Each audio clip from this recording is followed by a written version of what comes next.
donnez immédiatement gloire à Dieu quand vous opérez une guérison ou tout autre miracle. Il est difficile de trouver de tels hommes aujourd'hui qui donnent gloire à Dieu aussitôt qu'un miracle se produit.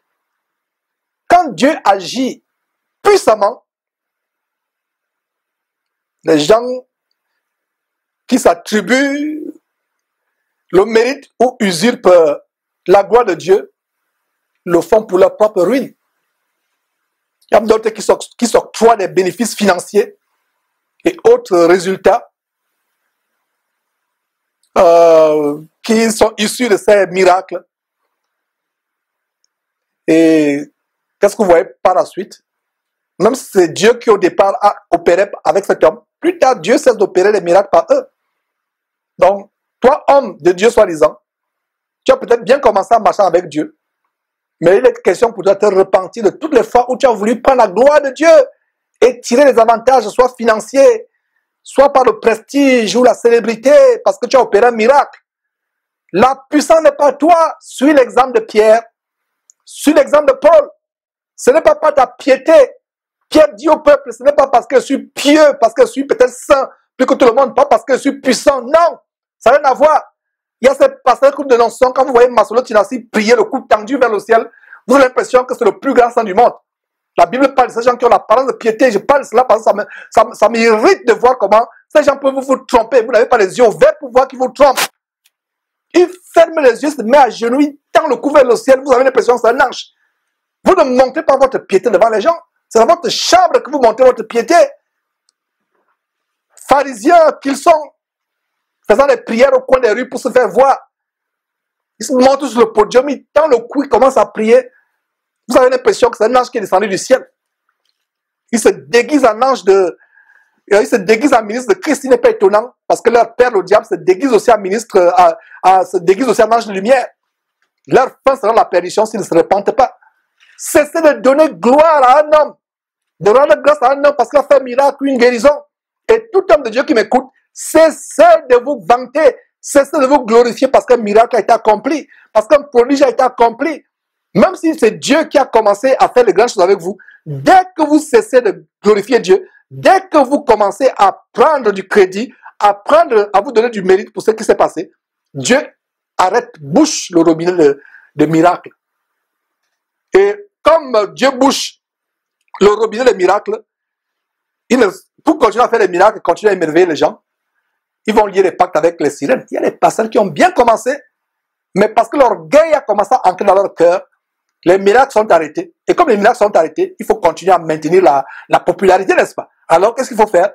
Soit on va signer les pactes avec les démons, les sirènes des eaux, soit on engage des acteurs de cinéma pour faire les miracles frauduleux. Regardez mes frères et sœurs, n'oubliez jamais ce verset. N'oubliez jamais ce verset en Ésaïe chapitre 42 verset 8. Et Dieu donne un terrible avertissement. Et c'est un avertissement terrifiant pour tout homme de Dieu qui a voulu un jour usurper la gloire de Dieu. Notez ce verset s'il vous plaît. Ésaïe 42 verset 8. L'Éternel dit ceci. Je suis l'Éternel, c'est là mon nom. Je suis l'Éternel, c'est là mon nom. Je ne donnerai pas ma gloire à un autre, ni mon honneur aux idoles. Voilà un bon appel aux catholiques qui continuent à prier les idoles, la statue de la Vierge Marie, la statue de Jésus, ils prient avec les chapelets, avec les idoles, les croix. Voilà un bon verset. Non seulement pour avertir les gens par rapport à l'idolâtrie des objets, mais à l'idolâtrie des êtres humains. L'Éternel Dieu dit en Ésaïe chapitre 42 verset 8, je suis l'Éternel, c'est là mon nom, et je ne donnerai pas ma gloire à un autre, ni mon honneur aux idoles. Beaucoup de miracles se produiraient dans le corps de Christ aujourd'hui si les hommes de Dieu donnaient gloire à Dieu pour ce qu'ils font, pour tout ce qu'ils font. C'est un défi, mes frères et sœurs. Toi, homme de Dieu, soi-disant, qui m'écoute, repens-toi pour toutes les fois où tu as voulu que les gens t'adorent et non adorer Dieu. Reviens sur tes bons sentiments. Tu vas recommencer à opérer des miracles. Et quand tu vas opérer tes miracles, ce ne sera pas pour faire la publicité sur YouTube. Je vous ai dit souvent, mes frères et sœurs, un pasteur qui opère un miracle, il filme le miracle, il le poste sur YouTube. Sinon, le Saint-Esprit va le reprendre à l'ordre, va le remettre à l'ordre. Mais s'il n'est pas remis à l'ordre, c'est parce que c'est un homme sensuel n'ayant pas le Saint-Esprit. Vous ne pouvez pas publier cela. Pourquoi? Pour attirer la gloire sur vous, mes frères et sœurs.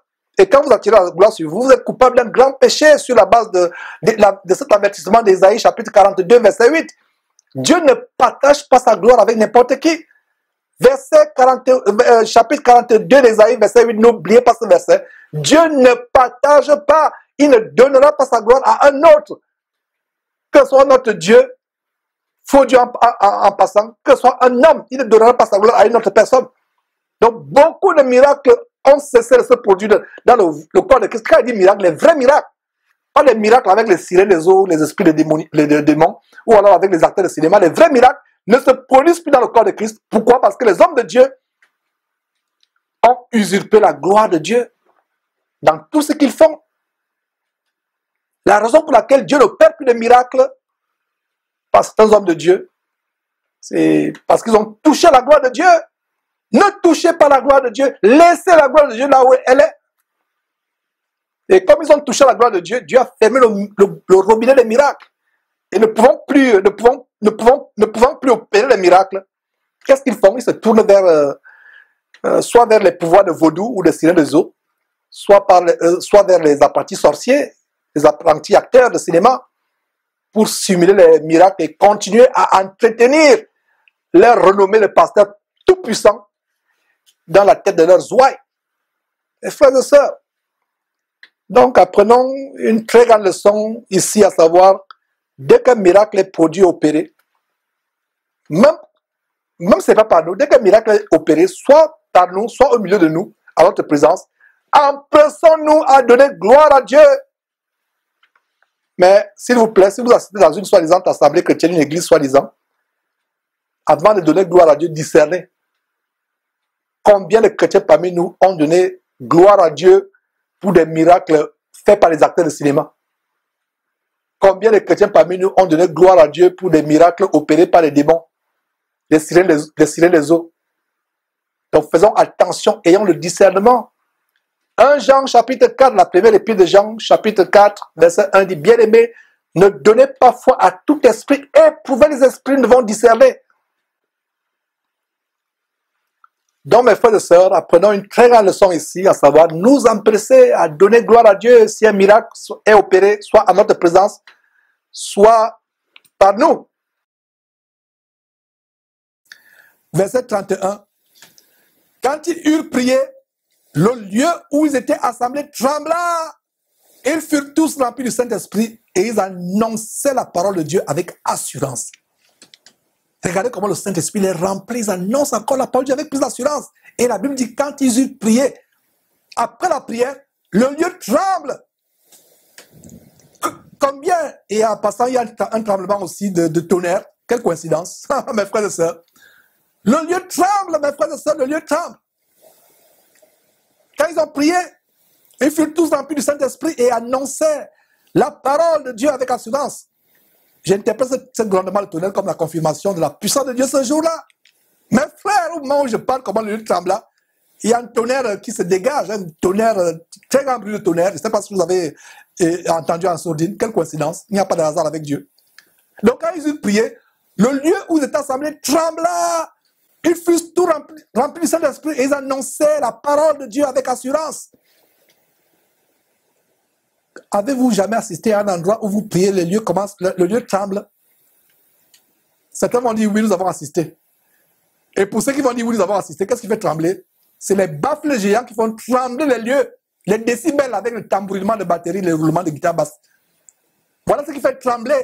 Et les gens sont sortis, ils tournent le corps, ils tournent le derrière, ils tournent là, ils se tournoient. Ou pour les voisins ne peuvent plus dormir. Voilà ce qui fait tournoyer, qui fait trembler les endroits, les décibels, les baffles géants. Ces apôtres et ces disciples au premier siècle n'avaient pas ces baffles géants. Ils ne mettaient pas la musique à fond pour embêter les voisins ou pour les voisins, même quand vous leur parlez de Jésus-Christ, votre Jésus-Christ là, vraiment, il nous empêche de dormir. Et voilà comment vous fermez la porte du ciel aux gens. Qu'est-ce qui se passe? Ils prient tout simplement, le miracle se produit. Or, dans ces églises, camps de concentration, maisons de joie, maisons de divertissement et d'amusement, il n'y a plus de puissance. Il n'y a plus de puissance. Avez-vous assisté à un endroit où les gens, il n'y a pas de baffle géant, il n'y a rien. Les gens prient silencieusement, quelqu'un lève la voix et le sol commence à trembler. Ma prière, c'est que nous expérimentons de telles choses dans les assemblées qui vont s'ouvrir par la grâce de Dieu dans les jours à venir à travers le monde. Par le travail de cette trompette Jésus-Christ TV. Ma prière, c'est que nous expérimentons de tels miracles au point où il y a la puissance qui vous remplit tellement que vous avez l'impression que les murs sont en train de... qu'il y a un tremblement de terre alors qu'il n'y a pas de tremblement de terre. Donc voilà, quand il finit de prier, voilà ce qui se produit. Un autre miracle. Ils vont miracle après miracle. Voilà un autre miracle qui se produit. Ils se mettent à prier. Aussitôt qu'ils ont fini de prier, le lieu où ils étaient assemblés trembla. Et qu'est-ce qui se passe? Ils furent tous remplis du Saint-Esprit. Ça veut dire que ceux qui n'avaient pas encore reçu le Saint-Esprit, qui sont ajoutés, ont eu le Saint-Esprit. Parce que le boîtier de naissance, on a lu plus haut qu'il ne quittait plus Jean et Pierre. On a vu que 5000 personnes sont converties. Et voilà comment, quand ils ont prié, ils sont partis vers les leurs, certainement, des milliers les ont suivis. Voilà comment le Saint-Esprit a encore reçu. Est-ce que vous n'avez jamais pensé à cela quand vous lisez ce passage? Mes frères et sœurs, ils annoncent la parole avec assurance. Terminons, verset 32. La multitude de ceux qui avaient cru. Voilà la multitude. C'est ce qu'ils disaient, ils sont ajoutés, ils ont reçu le Saint-Esprit, verset 31. Dans la multitude de ceux qui avaient cru, n'était qu'un cœur et une âme. Les 3 premiers chapitres du livre d'Actes mettent l'emphase sur le fait que les assemblées chrétiennes, des chrétiens doivent être d'un commun accord, d'une même âme, d'un même cœur. Pas de querelle, pas de soupçon, pas de médisance. Pas de querelle, pas de médisance, pas de soupçon, pas de calomnie. Vous ne vous poignez pas les uns les autres dans le dos avec vos langues. Pas de calomnie, de médisance. Nous sommes d'un même cœur, d'une même âme. Voilà pourquoi la puissance de Dieu ne se manifeste plus dans les assemblées aujourd'hui. Il n'y a plus de puissance. Pourquoi? Parce que les gens ne sont pas d'un même cœur. Ils ne sont pas d'une même âme. D'autres même ne croient pas. Ils viennent là seulement pour faire le suivisme. Parce qu'ils ne peuvent pas rester dimanche seuls à la maison. Ils ont tellement été habitués à se déplacer dimanche. Nul ne disait que ses biens lui appartiennent en propre, mais tout était commun entre eux. Regardez le standard, mes frères et sœurs, verset 33. Les apôtres rendaient avec beaucoup de force témoignage de la résurrection du Seigneur Jésus-Christ. Le message central de l'évangile aujourd'hui, c'est la croix de Christ, la résurrection de Christ d'entre les morts et la nécessité pour nous de nous repentir pour aller à Christ.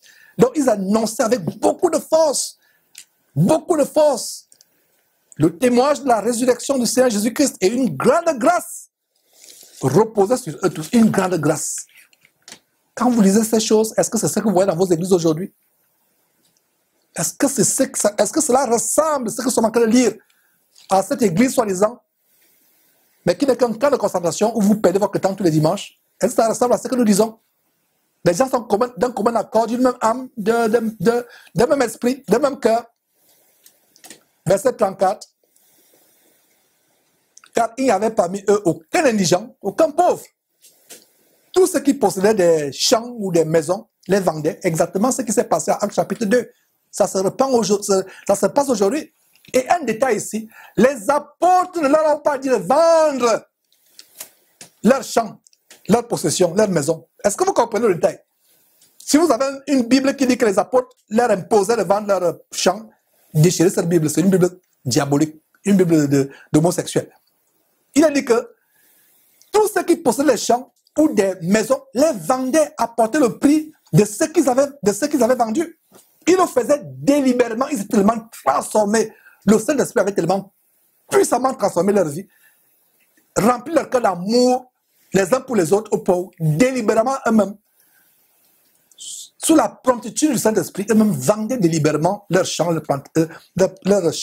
Personne ne leur demandait de le faire, comme on va voir, plaise à Dieu la semaine prochaine, avec Ananias et Saphira, ce couple infâme qui a voulu tromper le Saint-Esprit.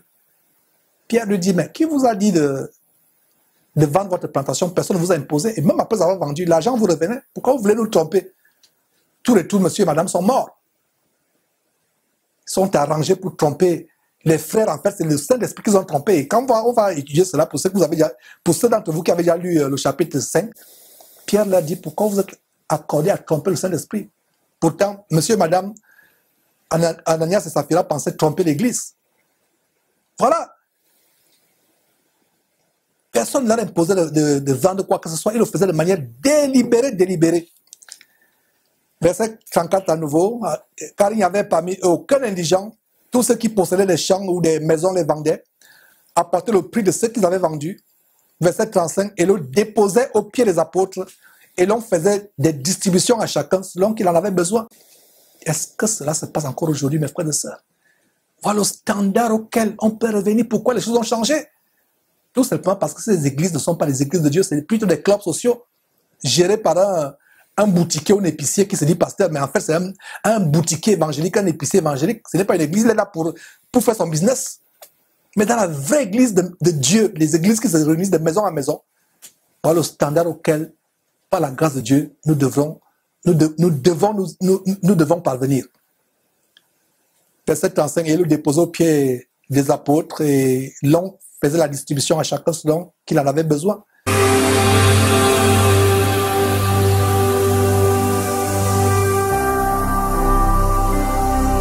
Jésus-Christ TV, vous connaîtrez la vérité et la vérité vous affranchira.